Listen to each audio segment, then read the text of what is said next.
Good morning, good morning, good morning, one and all. Here we are, second day in a row, walking through the park. I'm going to show you guys the beautiful scenery. And today we're talking about how I DJ. Now, as you know, it's obvious there are hundreds, thousands of DJs nowadays, especially during this quarantine period. Uh, plenty of DJs now going live. They're doing the whole setup, the iRig, and pretty much everyone's stepping up their game. Everyone's on Instagram, everyone's on Facebook. You feel me? But that's a good thing. All right. Good morning if you're just coming through. Blessed good morning to you and your family and everyone and your loved ones. I just wanted to come on and discuss how I DJ. So, like I said, I'm in the beautiful park, and wherever you're listening from, give me a thumbs up, put your flag, whatever. Let me know where you're listening from. And this is just a discussion. Yeah. So, I mean, let's see how I DJ. I can approach this conversation from many different angles. One way I can approach this conversation, I'm trying not to walk in through the noise. This is a tractor. I can approach it from the point of view where I grew up, what I was influenced by, which is part of every other option I'm gonna give you. The second way is pretty much just how I've observed all DJs. Let's just talk. So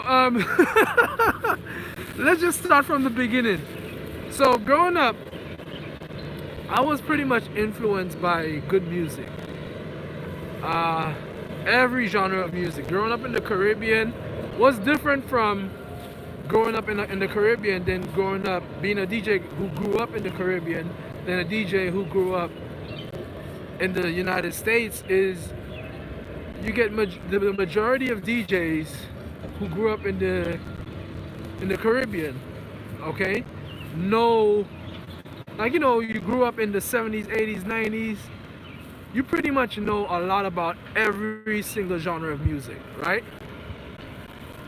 But then if you have a DJ who grew up, in that same era, but grew up like say Canada, England, whatever, to Caribbean parents, then it was pretty much something, they played a lot of reggae, they played a lot of soca, from the Caribbean perspective, right?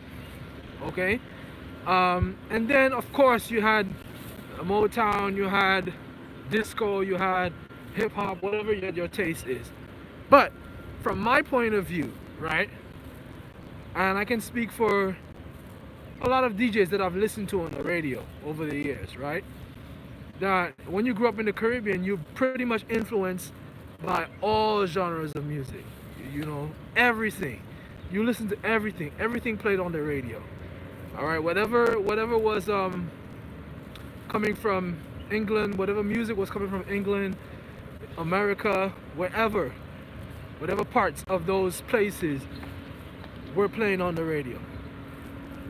For the Caribbean folks who lived in London or whatever, the music coming from the Caribbean, it was like imported, right? It was imported into those countries, into Canada, into the United States.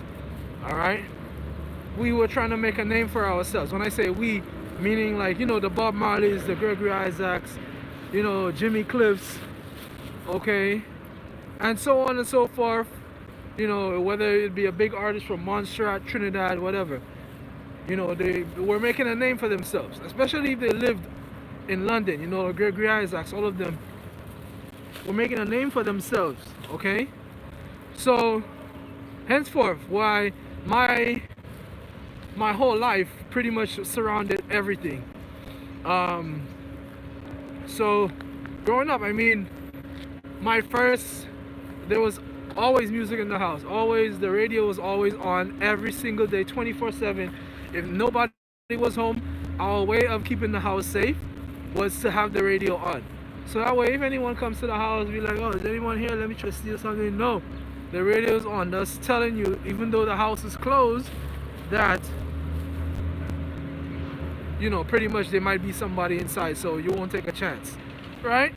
And I was lucky enough not to grow up under any of those conditions where somebody actually came in and broke into your house and stole things, you know, knock on wood, right? So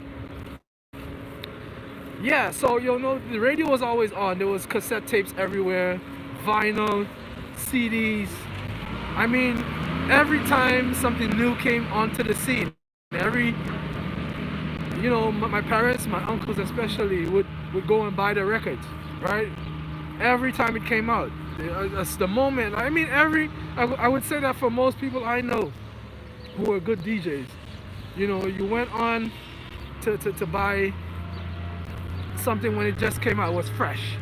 You went right to the store and buy it, right? So now, you know, you're listening to this, and you, for me, I'm listening to this. I'm digesting, and remind you, I'm a musician too. I'm digesting the melodies, the harmonies, you know what the singer is talking about. You know, I'm kind of, most of the songs I used to mumble. Sorry, I said humble. I used to mumble most of the songs, and you know, I didn't really know. I just listened to the melody and harmonies, and those things influenced me a lot, especially as a musician. Now, if you're a DJ, I don't care what nobody says. Some people will say no, but if you're a DJ, you're a musician, okay? You're supposed to know how to beat match. You know, a producer is a musician as well. So there's a comparison there, you know, between music, being a musician, and being a DJ too, right?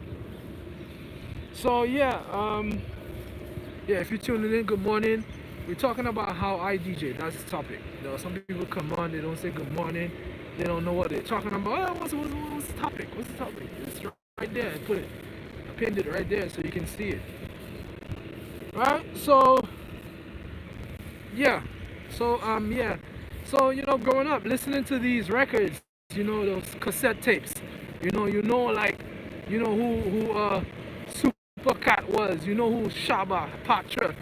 Everybody was influential, and this is why when you see I upload a mix, I always make sure I put in the title the era the music came from, what the genre is, and what it's talking about.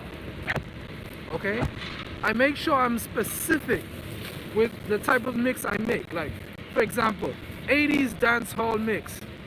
I see a lot of American DJs, especially. Nothing against American DJs. A lot of them, they make a mix. They're playing dancehall, but they put reggae. They put reggae as the title of the mix. Oh, reggae mix, 90s reggae mix. When you play the mix and you start listening to the reggae mix, there's a whole bunch of Shabba, a whole bunch of Capleton. I mean, Shabba have reggae songs, Capleton have reggae songs, but you have to know the difference.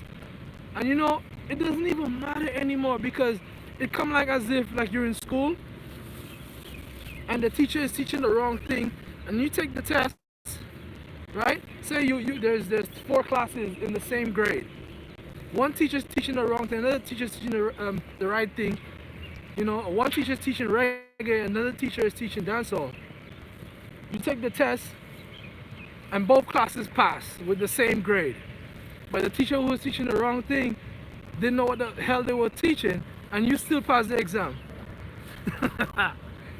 So, you know, that's what I'm saying. You know, we come to an age where it doesn't even matter what you call anything. Like, there's trap dancehall now. There's what used to be raga soca now is called soca, but it's dancehall. Okay, let's take for example. And mind you, I'm not being negative in any shape or form. Please, okay? Don't take this the wrong way. I'm honestly not doing that. But I'm just saying, there was a time when you put a category to everything. Okay, reggae was reggae, dancehall was dancehall. Okay, pop was pop. Okay, and that was it. Now you can have a mixture. There's Afro beats, there's Afro soca. I respect that. When I listen to a song and I listen to what's his name, Davido. Okay? If. If I say however that song goes, it's not coming to my mind right now. Okay? If I tell you, say I love you, blah blah blah. That's Afrobeat. You hear Shemi J from St. Lucia. Big up, 758. Okay? Shemi J come with a tune. That is Afro Soca. Okay? You hear Umpa or one of them. That is Denry segment. You check it, they call it Kadura. Now, it was heavily influenced by dancehall. Okay? Heavily influenced by dancehall. And here's another thing I think I despise, right? Like I said, nothing, no negative remorse against the artist. And this is not the whole subject that I'm putting on one side and speaking about, right? Remember, this is how I DJ, right? This is the topic. So yeah. So I despise the fact that a lot of the artists, they don't give credit to the influence of their music. So let's take, for example, you have Afro Soca or you have Afro Beats, right? Whatever. A lot of the artists, when you interview them, I'm not saying all artists have to do that, but I'm thinking like the main major artists like that are on the scene. Sometimes they don't tell you who the influential or the how you call it, the people who influenced them, or where the sound came from, or what they were influenced by. Because listen, if you say who influenced you, then what you're doing basically, you're inspiring the majority of people who love your music. You're educating them. Basically, you have them in school. One artist I respect for sure, Marshall Montano. Okay, one thing, he tell you where his influence came from. Everything, he explains it to you. He tells you what his influence was. Bunji Garlin, soca artist, he does that. Now I know I'm speaking mostly about soca and reggae, it's because this is mostly what I put out when I do a mix, right? Mind you, I do all types of mix, all genres of music. Because remember, I said in the beginning that I was influenced heavily by what was playing on the radio and everything around that. Okay, whether it be CDs, cassettes, blah blah blah, the whole 9 yards, right? Okay. All right. So let's not go too much off topic. Let's go back to how I DJ, right? So, being that was my influence, okay, having all these old school tapes, cassettes, and mind you, there's a lot that I don't know. Trust me, I'm still a student of music and DJing and all of that. I'm still a student. I still consider myself learning something new. Alright, I still consider myself having to share the platform with other DJs and things like that. So I'm not just speaking about myself. Okay? But with that influence, what I decide I want to do is, okay, I came to a time where I see like technology is the thing. Alright, mind you, you have CDs, cassettes, and all of that. So now you have to take all these CDs and cassettes, burn them on your computer, and then start ripping them up. And then now you have to start categorizing your music when you play in parties. So for instance, what I have in my library, I pretty much start off, I don't let the DJ software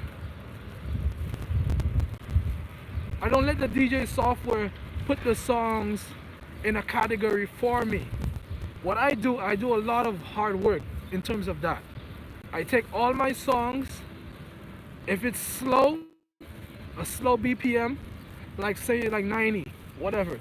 Being that I'm a musician too, that's a plus. But I'm not saying all DJs have to have that, you know?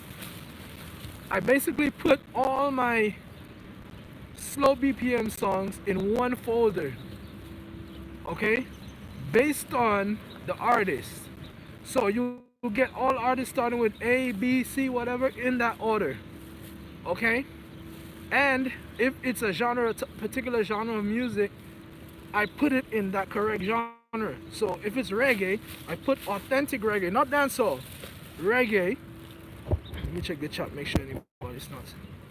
So I put all of these songs in the folder. I do not go onto Serato or virtual DJ or whatever you guys use, okay, to let it do that for me. I don't let it go and say, okay, quantize based on BPM, quantize based on, you know, the key of the song and all that.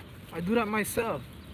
You feel me? And I take hours of frustration. Sometimes I know when I wake up, and this is what I have to do for today. Sometimes thinking about it just makes me abandon the whole project for that day because it's a lot of work, okay, that I put in. DJs put in, musicians, and being a musician and a DJ is not easy. You have to, you know, not being a DJ is a musician, but being a musician and a DJ, having to put all of these things together and having to put time to practice is not easy.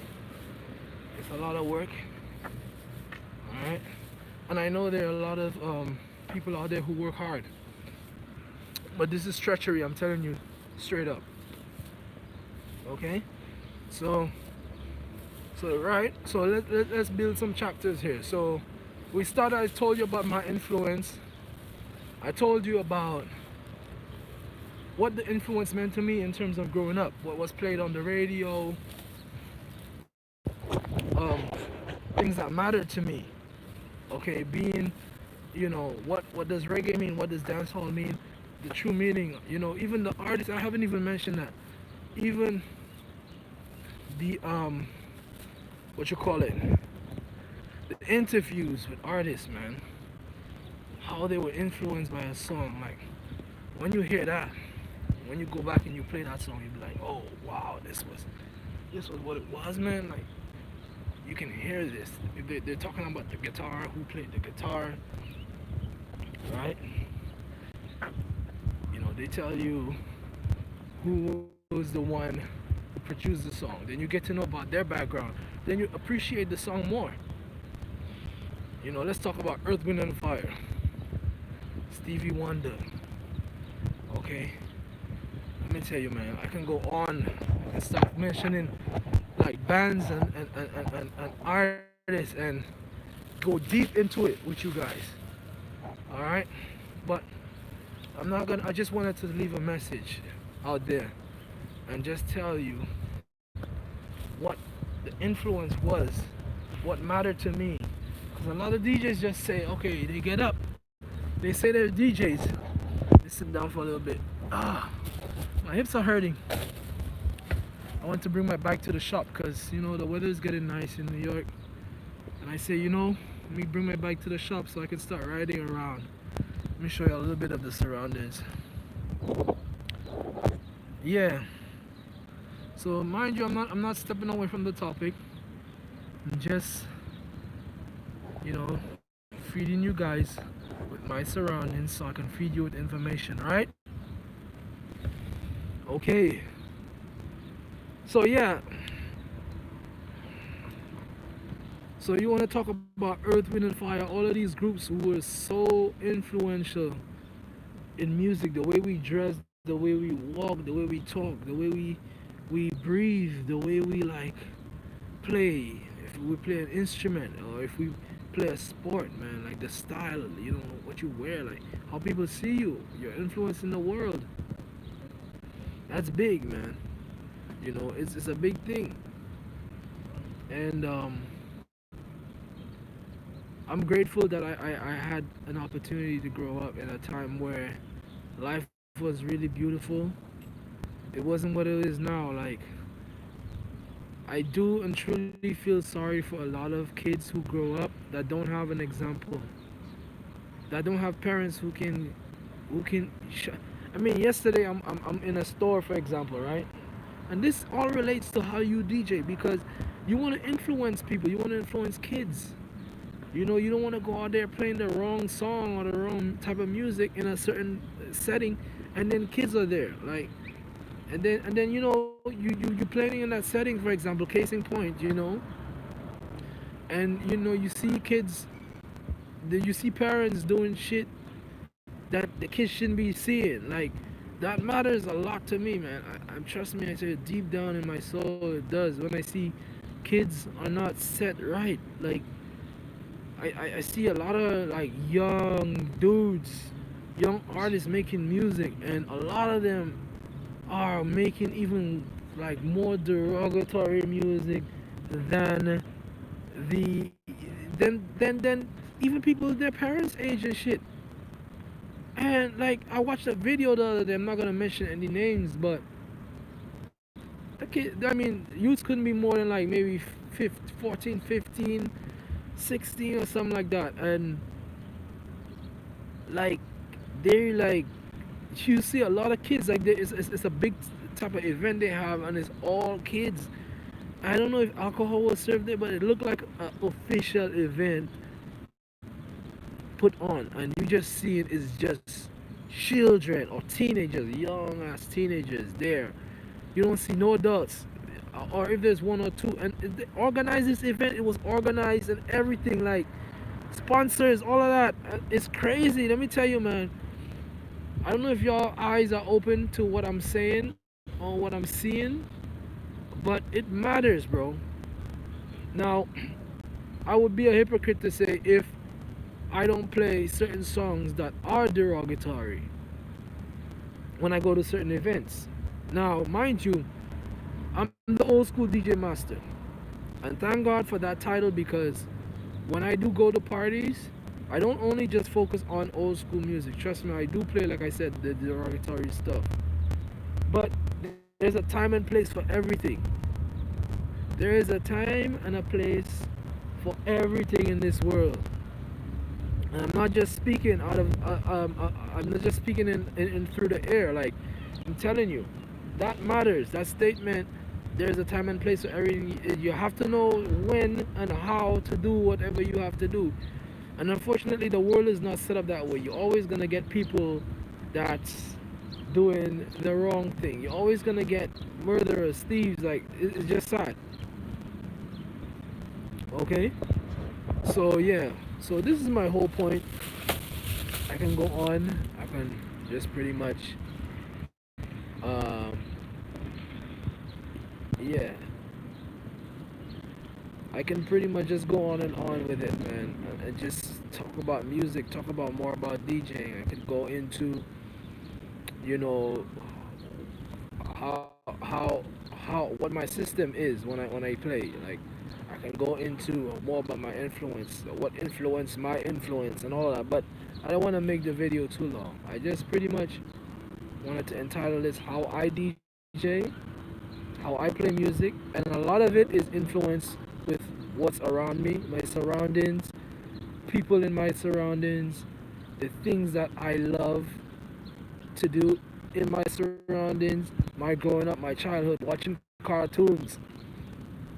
Like, it's real, man. Like when you play a song, a certain song, man. Let me tell you, man. A song might be played for just maybe on average nowadays, a song is played for like a minute, a verse and a chorus, and you're out, and you go into the next thing. You feel me? Not saying there's nothing wrong with that. I do that too. But I'm saying every song has a message, and sometimes we don't, because of mixes too as well. Kind of like we kind of underappreciate a certain song, and certain things like that in the lyrics. A lot of artists I see are making songs that's like maybe on average a minute and 30 seconds now. A lot, especially a lot of soca artists I see do that, because DJs don't play the song for a long time anymore. You know, it's not like that. The mixes kind of kill the vibe of having to enjoy a song.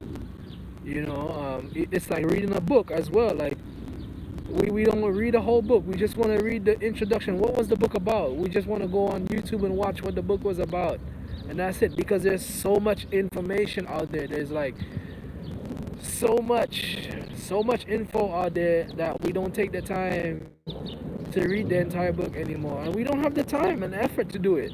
We don't have the time and effort to listen to a whole song. But I'll tell you, there were songs that really influenced my life, man. Albums and so on and so forth that really influenced the way I saw life.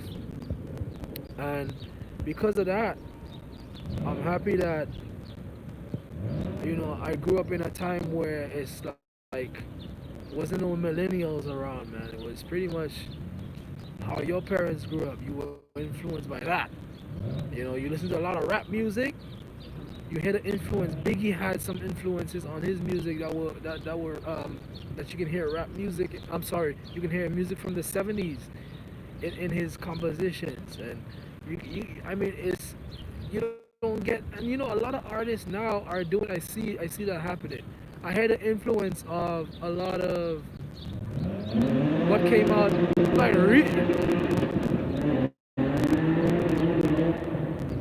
like recent throwbacks. People are putting that in their music. And people are not going back to the '70s and '80s and shit when music sounded a certain way. Look, listen to the Beethoven Fifth Symphony and what how that influenced disco music. You understand? And listen to how just I'm just thinking on the top of my head, the Men in Black song was influenced by the Forget Me Not title song. I forgot who the artist was.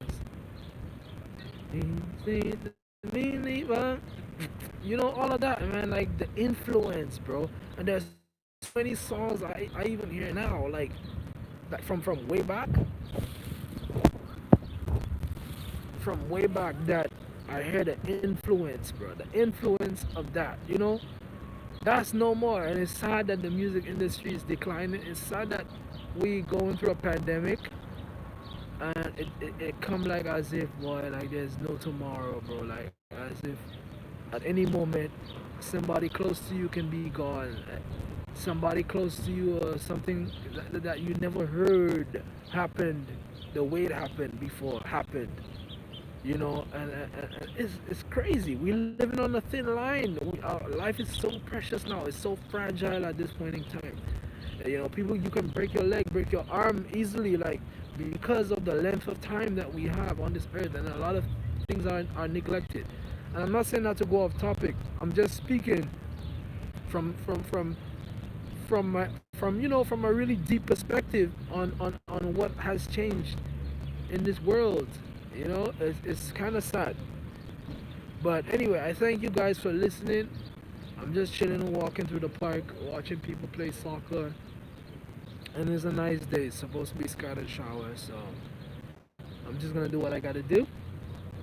I'll run right back inside and finish enjoying the quarantine and planning my music and putting music together for you guys. Alright? So much love. Stay tuned. We got some more coming for this channel. Alright? That's it.